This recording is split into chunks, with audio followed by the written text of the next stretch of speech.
Assalamualaikum Umi. Waalaikumsalam. Gimana apa kabarnya? kabarnya? Kabarnya. Alhamdulillah aku baik Umi. Umi gimana? Alhamdulillah Umi juga baik. Masya Allah. Gimana Umi? Kita udah lama nggak podcast ya Umi ya? Benar. Ini ada 3 minggu ya Umi ya? Betul. Ada. Betul.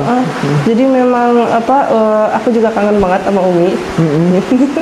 Udah lama banget nggak ketemu Umi. Pun demikian juga. Nah, aku sekarang hari ini kesini pengen nanya soal 3F. 3F. 3F yang dimaksudkan? Nah, 3F ini Umi. Food, fun, and fashion. Atau dibolak-balik ya, terserah ya. Oke, fun, food, fashion. Fun, food, fashion.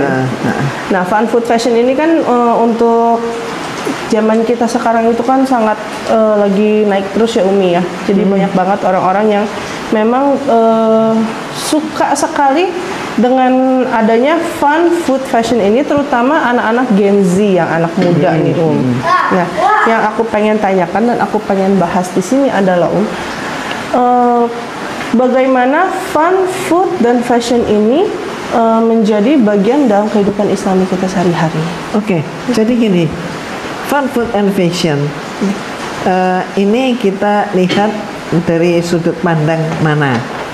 Otomatis bagi Umi akan memandang dari sudut pandang Islam. Islam berarti sumbernya dari mana? Dari Al-Quran. Ya, nah, maka bagaimana Al-Quran menyatakan tentang hal ini? Coba antara lain kita bisa lihat di dalam surat Al-Baqarah ayat 120. Walan tardo ankal yahudu walan nasoro hatta tatabi'a milatahum, al-ayat. Orang-orang yang terjemahnya, orang-orang Yahudi dan Nasrani tidak akan ridho, tidak akan pernah senang, tidak akan ridho kalau kamu belum memasuki milah mereka. Milah itu apa Umi? Nah, milah itu apa? Milah itulah yang kemudian yang Melisa tadi sebut. Bisa agama, bisa budaya, bisa pola pikir. Berarti apa? Bisa agama, budaya, dan pola pikir. Budaya apa? Termasuk fun, food, dan fashion. Inilah yang paling marak. Koneksinya apa tuh antara agama, berarti kan dia masuk ke budaya dan akhirnya ke pola pikir ya ya? Untuk fun dulu deh Fun. Jadi fun itu kan bisa fun, hiburan. Ya, seseorang itu awalnya dipengaruhi dengan ayolah kita kan cuman begini doang gitu aja kan. Gitu ya ya, kita kan nggak ngapa-ngapain, cuman begini doang, cuma lihat-lihat doang gitu kan ya. Kita kan terhibur, bisa tertawa, bisa kemudian suasana cair gitu ya, dan sebagainya. Maka kemudian setelah diperkenalkan dengan itu, termasuk dengan hiburan itu apa? Namanya hiburan kan termasuk musik. Betul. Terus termasuk apa? Tontonan. Termasuk apa? Berbagai macam game. Hiburan. Iya betul. Kan? Ya. Ini kan hanya hiburan. Tapi kemudian terseret. Termasuk apa? Peradaban-peradabannya. Peradaban apa misalnya? Ya, kalau di Indonesia dahulu disebut tarian. Tapi kalau kemudian barat kan dancing gitu ya. Dan kemudian antara tarian, kalau misalnya tarian Aceh itu kan terpisah antara laki dan perempuan. Tapi dancing, kalau yang namanya dancing ini ya campur. Dalam apa namanya, adab dan pergaulan Islami, maka yang bukan muhrim itu kan tidak boleh bersentuhan. Iya betul. Tapi kalau kemudian dalam peradaban Barat yang non Islam, maka berarti justru mereka kesempatan untuk berpegangan, bersentuhan ya Masya Allah. Nah, ikut ke situ. Terus kemudian dipengaruhi juga dengan apa? Ya kan haus dong. Masa nggak minum? Minumlah. Ini kan sekedar minuman orang modern. Nah, ini kan modern. Kalau belum modern, kalau lu belum minum ini, gitu kan ya. Jadi di apa namanya, diprovokasi oleh istilah modern. Jadi belum modern kalau belum minum yang ini Iya, gitu iya. kan. Maka Betul. akhirnya terutama anak-anak yang usia Gen Z ini ya, itu menjadi Tertantang mereka. tertantang. Tertantang. Aku juga bisa modern. Yang mau kalah ya ya. Oh, pasti lu nggak berani minum. Dibalik kan, pasti lu nggak berani minum. Anak sekarang kalau dibilang seperti, pasti lu nggak berani minum. Coba bilang, tertantang.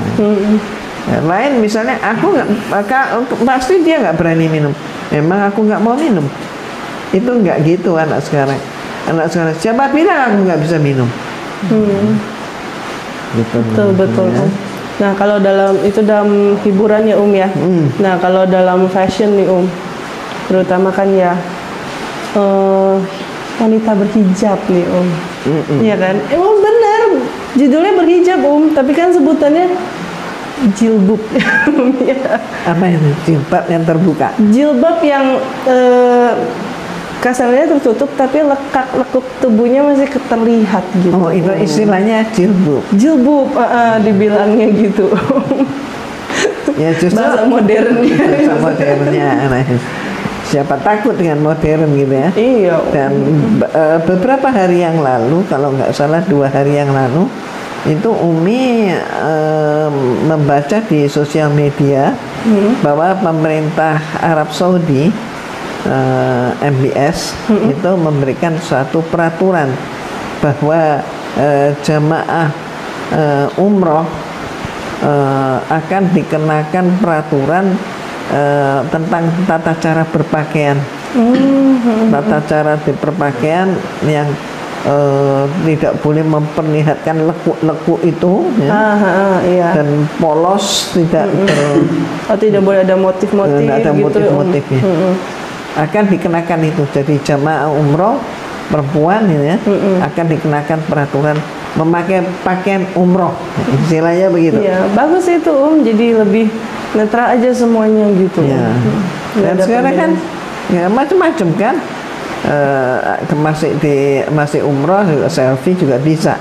Iya banyakkan selfie-nya ya ya. Jadinya astagfirullahaladzim. Ya, seperti itu. Nah ini sangat-sangat berdampak negatif. Kalau mau dikembangkan ke arah positif ya positif. Tapi kalau kita salah mengadopsi gitu ya, ya bisa dampak negatif. Suatu budaya akan menjadi positif kalau kita benar-benar mengikuti hukum Allah yang ada. Masya Allah. Itu positif kita. Maka kita pun akan patuh bahwa aurat itu batasannya yang mana, bagaimana menutup aurat, gitu ya. Betul. Batasannya seperti apa, gitu ya. Dibolehkan apa. Gitu ya.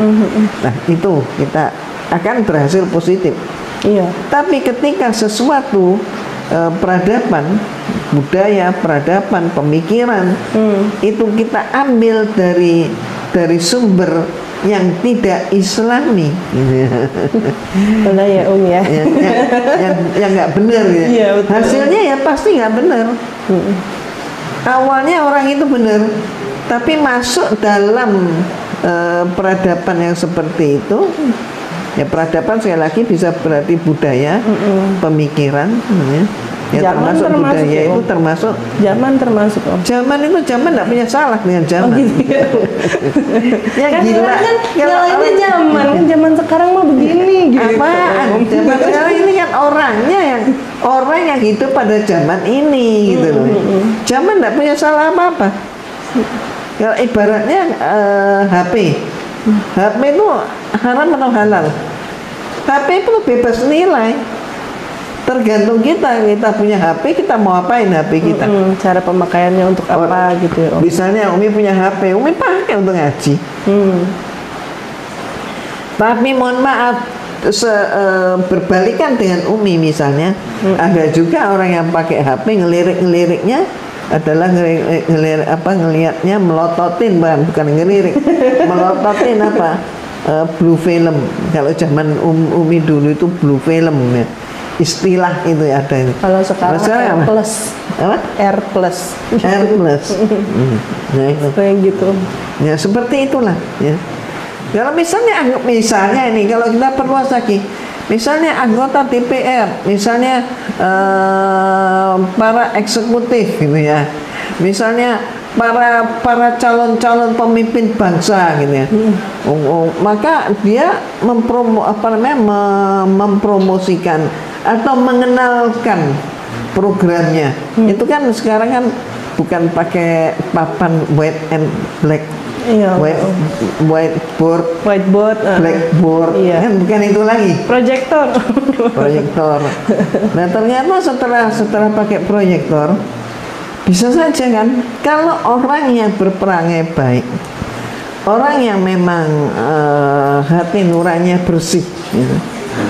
Jadi orang yang mempunyai keberpihakan terhadap hukum-hukum yang benar. Ya. Hukum-hukum Allah yang maha benar ya. Nah maka dia menyimpan data-datanya itu ya data-data yang bagus-bagus ya, yang artinya bagus sesuai dengan hukum Allah. Sebab mohon maaf Umi bilang bagus kenapa? Karena seringkali ada yang mengatakan juga oh itu mah jadul. Kalau sekarang yang keren itu hukum syaiton. Nah maka orang yang mempunyai kedekatan ke arah sono gitu ya, maka dia pun akan mempunyai simpanan data-data yang sono. Iya betul. Ya, jadi misalnya dia mempresentasikan programnya misalnya, baik dia eksekutif ataupun apalah begitu ya, maka dia akan mempresentasikan bahwa dia ini mempunyai hobi. Hobinya apa?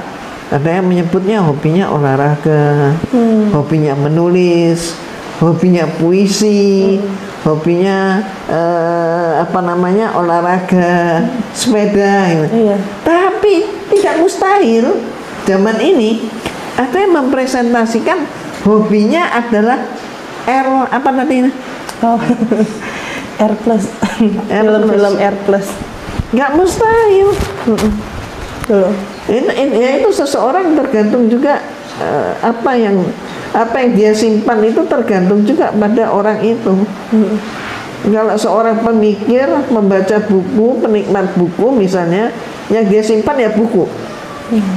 Tapi kalau dia mempunyai kecenderungan gitu ya, hobinya adalah hobi L plus, maka disimpan adalah R plus. Film-film R plus tersebut. Ketika mempresentasikan program ya R plusnya yang muncul. Nah ini Astagfirullahaladzim. artinya apa? Yang namanya milah, terus untuk turunannya adalah 3F. Ini punya konsekuensi. Konsekuensi ya, apa tuh? Ya kita harus hati-hati. Kalau misalnya fun food fashion udah terpengaruh, maka ayat Allah juga mengatakan bahwa kita ini akan terlihat mempunyai kedekatannya. Kita punya kedekatan dengan orang yang atau kaum yang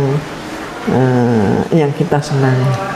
Kadang-kadang begitu ya, kita menyatakan bahwa es krim itu enak, gula itu adalah lezat. Iya betul. Gitu ya. Tapi tidak semua orang akan mengatakan begitu. Iya, nggak semua orang sama. Nggak semua orang sama kan. Jadi ada orang misalnya yang menyatakan ya lihat gula ini pembuatannya seperti apa, bahannya dari apa kan begitu ya. Dan demikianlah manusia mengatur kehidupannya. Ada manusia itu yang dalam mengatur kehidupannya dia ingin meraup sebanyak mungkin gitu ya, yang dia anggap itu kebutuhan hidup di dunia. Dia nggak ngomong akhirat nih. Iya. Ada manusia seperti itu, maka dia melakukan apa? Ngambil harta bisa jadi dengan cara apapun. Tapi gini aku ada satu pertanyaan nih Jadi kan memang belakangan ini kan memang marak ya dibicarakan ya tentang Palestina. Nah, karena kita lagi ngebahas ini, aku juga jadi kepikiran berarti pola pikir itu kan penting ya ya. Nah, aku sempat lihat ada beberapa, mohon maaf nih ya, yang memang agamanya Muslim, tapi dia membela para Zionis gitu Ya. Jadi dia pola pikirnya itu malah mengarah pada enggak nih memang Palestina pantas digituin gitu. Itu namanya orang yang ahistori. Apa itu? Ahistoris. Orang yang tidak ngerti sejarah. Makanya proklamator negeri ini Soekarno itu pernah menyatakan jangan pernah meninggalkan sejarah. Atau bahasa kita sekarang lebih lugas lagi, jangan pernah nggak ngerti sejarah. Karena konsekuensinya orang yang tidak ngerti sejarah, dia akan dengan mudah menjadi orang yang tidak mempunyai jati diri. Nggak punya jati diri itu gimana? Dia orang, dirinya ada, tapi dia nggak ngerti dia itu orang apa. Orang beriman, orang kafir, orang Islam, non-Islam, orang Indonesia, bukan Indonesia, atau dan lain-lain, macam-macam komponennya ini. Jadi kalau orang yang tidak mengerti sejarah, dia tidak pernah mengerti bagaimana dahulu leluhurnya dan bagaimana kepentingan kita menyiapkan generasi penerus. Ini bahaya banget. Nah, orang yang mengatakan orang yang tidak mempunyai keperpihakan terhadap Palestina, dia adalah orang yang tidak mengerti sejarah, dan dia sekaligus orang yang tidak mengerti kenyataan. Ini berarti kalau kayak begitu mah apapun agamanya ya harusnya ya. Apapun agamanya, sebab gini, Melisa bisa lihat ya kenyataan nih, peristiwa-peristiwa yang terjadi. Ini bukan dongeng 1001 malam, betul. Tapi kenyataan bahwa ketika orang yang menginginkan Palestina itu menjadi negaranya, pada saat dia masuk ke Palestina itu sudah ada kehidupan, sudah ada peraturan, sudah ada kepemerintahan. Berarti apa? Sudah ada negara. Dari negara. Dia baru, mereka itu orang yang mau menguasai Palestina, yang dahulunya dia itu katakanlah datang sebagai pendatang, terus katakanlah ngontrak, ngekos pengungsi gitu kan. Katanya malahan katanya. Pengungsi gitu ya. Iya. Karena kebaikan hati penduduk asli pribumi setempat, pribumi tanah Palestina, gitu ya. Maka kemudian mereka itu memanfaatkan juga situasi ekonomi penduduk setempat. Mereka datang bawa pundi-pundi uang, gitu kan ya. Iya. Terus kemudian mereka minjamin duit, gitu kan ya. Terus kan kita tahu mereka kan riba. Oh iya. Orang Palestina tidak terbiasa dengan riba, terkecoh. Akhirnya sampai tanahnya, rumahnya, ya, kemudian dijual, ya. Dijual dengan cara-cara yang halus seperti itu. Maka mereka bisa merubah keadaan, yaitu Palestina yang dahulunya itu negeri yang aman, tenang, damai, gitu, sejahtera, dimasuki mereka merambah datang dari berbagai penjuru dunia, dan akhirnya sekarang Palestina ini yang pemilik rumah saat ini sudah dari besar ini mengecil terisolir, tinggal sedikit saja. Dulu Gaza seutuhnya, sekarang pun sudah terkerat-kerat. Nah, apakah itu suatu keadilan? Jelas enggak Kalau Jelas enggak. yang apa udah kita tahu nih ya udah jelaskan dan lain-lain. Nah, sampai panas nih ceritanya sekarang kan pasti panas nih, sampai di medsos kita perang apa semua juga kita jadi ikutan apa namanya di medsos, jadi ada dua kubu juga, ada yang pro dan kontra. Nah, sampai titik di mana muncul nih simbol sebuah semangka, ya kan Nah, semangka ini aku tahu orang bilang wah semangka ini identik dengan Palestina apa sih, tapi lebih detailnya lagi tuh apa sih sebenarnya kenapa sampai menjadi sebuah simbol gitu. Oke, sekarang kita lihat dulu ya dari awal berkembangnya ini ya. Nanti kita tahu kemudian jawabannya. Nah, kemudian yang kita apa namanya perlu tahu ya, dengan berbagai macam apa namanya ketegangan ya, dan kebisingan ya, penghancuran yang terjadi di sana tiap hari. Kita melihat orang yang gugur, meninggal dunia dengan berbagai macam peristiwa yang mengerikan itu. Maka kemudian kita bisa melihatnya salah satu yang menyolok adalah yang meninggal itu akibat daripada bombardir itu. Sesungguhnya yang meninggal itu bukan hanya orang Islam. Ini yang harus diketahui. Jadi ternyata orang-orang Kristen yang tinggal di Gaza itu juga mencapai jumlah ribuan. Masya Allah. Dan mereka pun juga ikut mati. Kena bom. Aku sempat lihat sih ada video gereja yang kena bom itu, gereja tertua ya, nomor 3 di dunia ya. Terus bom. Peristiwa ini gimana?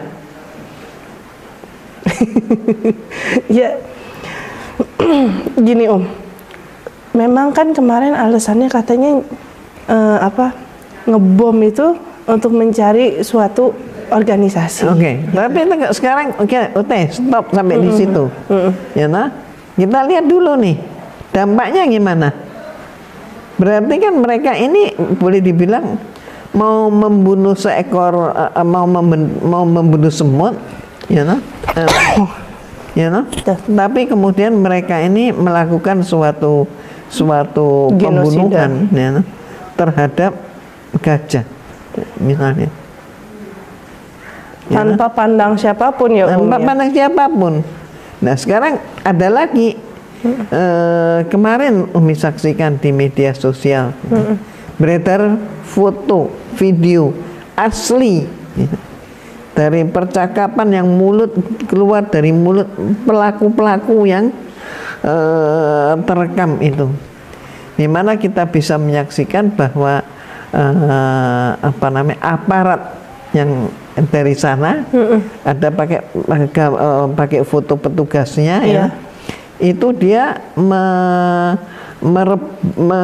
mendorong jatuh seorang Kristen Ortodoks. Oh iya, aku lihat baru tadi pagi.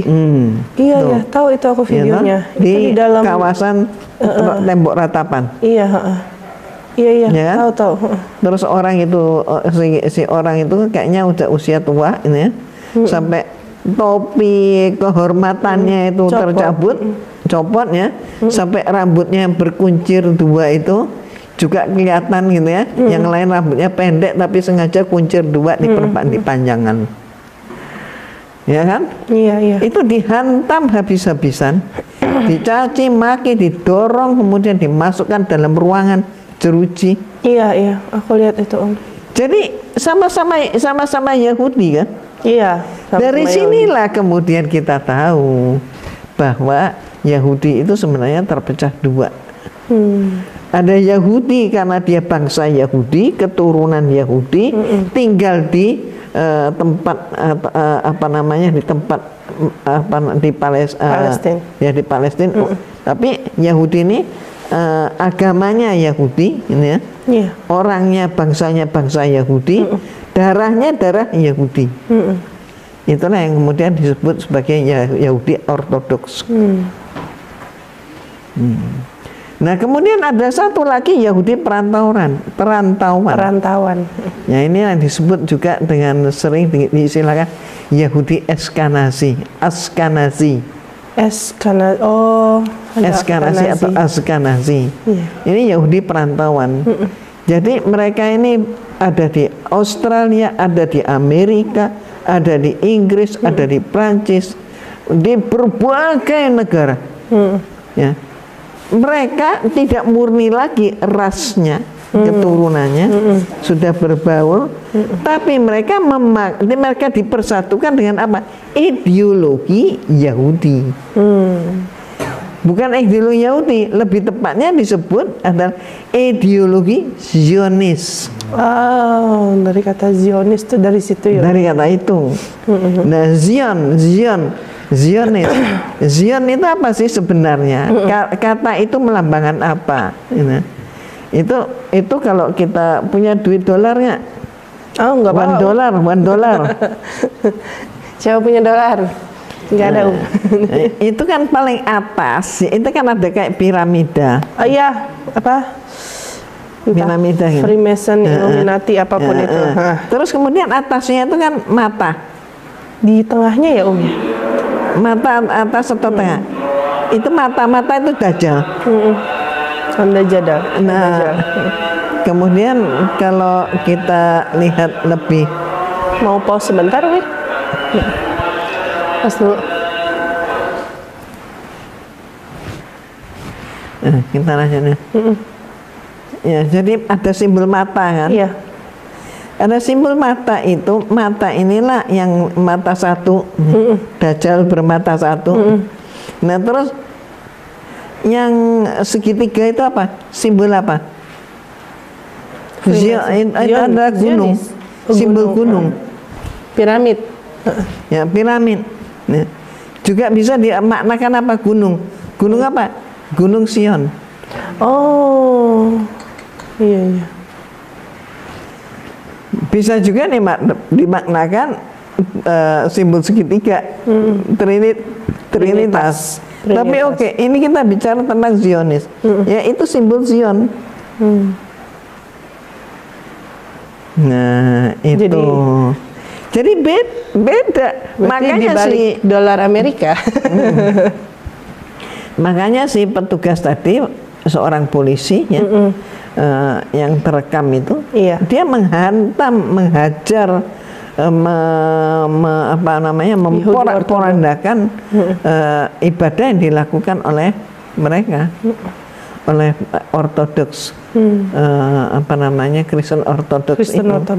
Padahal sama-sama Yahudinya. Nah, ini. Jadi ini mohon maaf, kalau kita masih mempunyai pikiran jernih, ya silahkan dinilai. Betul, Om. Jadi kalau yang disalahkan adalah pihak yang lain, nah bagaimana ini? Ini Yahudi sama Yahudi ini. Dan kemudian Kristen dengan Yahudi. Iya. Termasuk Muslim dengan Yahudi juga. Jadi jangan pernah lupa dengan sejarah. Ketika Yahudi itu mereka di atas angin, maka yang namanya Kristen pun tidak aman. Itu sejarah. Kristen pun terusir. Nah, itulah yang menjadi sejarah ketika Turki Utsmani sedang mempunyai kekuasaan yang demikian besar, berhasil menguasai 2/3 dunia. Saat itu orang-orang Yahudi yang berada di di negara-negara yang lain, pengungsi ini, orang-orang Kristen juga, itu mereka datang ke Turki. Kenapa? Mencari aman. Jadi suatu saat antara Yahudi dan Kristen, nanti kalaupun si Yahudi ini udah di atas angin, dilibas juga yang namanya peristiwa apa namanya di apa namanya Holocaust ya. Holocaust itu peristiwa juga peristiwa di Spanyol, Andalusia ya. Oh iya, Andalusia. Dan itu kan termasuk ada peristiwa pembantaian orang-orang Kristen. Orang Kristen yang dibunuh. Dibantai, dibunuh. Jangan pernah lupa itu. Umi belum lagi kalau membahas tentang masalah teologi ya. Ini seru sih ya, panjang sebenarnya pembahasannya. Gimana kalau lain kali kita bahas lebih lagi, Oke. Ini aku menarik sih tentang sejarah Yahudi ini, karena aku sendiri pun juga belum tahu banyak gitu, Nggak apa-apa, memang perlu kita bahas karena apa?